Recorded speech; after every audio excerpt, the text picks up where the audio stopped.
My daughter was sitting in the car waiting for me after work. Suddenly, a strange fog rolled in from behind. In just seconds, it swallowed the whole car. The mist carried low growls. She sensed something was wrong. Just moments ago, the sky was clear.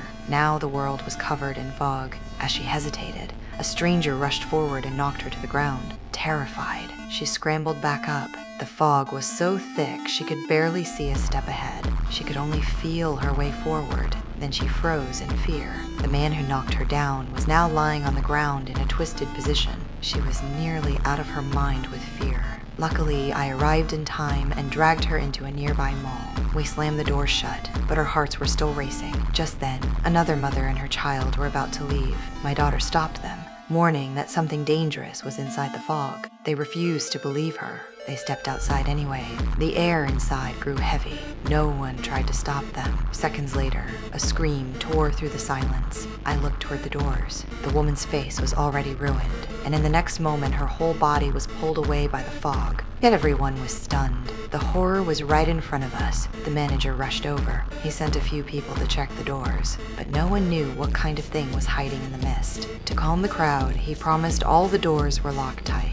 The monsters could not get in, but soon after, a body was found inside the mall. I reported it to the manager at once. The location was the admin office, and inside that office was the only working radio. That radio was our only chance to call for help, but no one dared to go. In the end, we drew lots. I was the unlucky one chosen. Then a man stepped forward, offering to go with me. We walked down the long hallway and reached the office. The radio was there. He turned it on right away, but the channel and codes he used were strange. I was about to ask when I noticed a gun hidden under his coat. I forced myself to stay calm and slowly moved toward the door. At the moment he drew the gun, I pushed the door open and ran. The hall was full of fog. In order to avoid being heard by people outside, he never fired a shot, but I had no choice. I grabbed the gun and fired at him. When I finally shut the hallway door, my legs gave out and I broke down in tears. After I calmed myself, I walked back to the group pretending nothing happened. I only said the man was gone and the radio was useless, and we were trapped on, surrounded by monsters.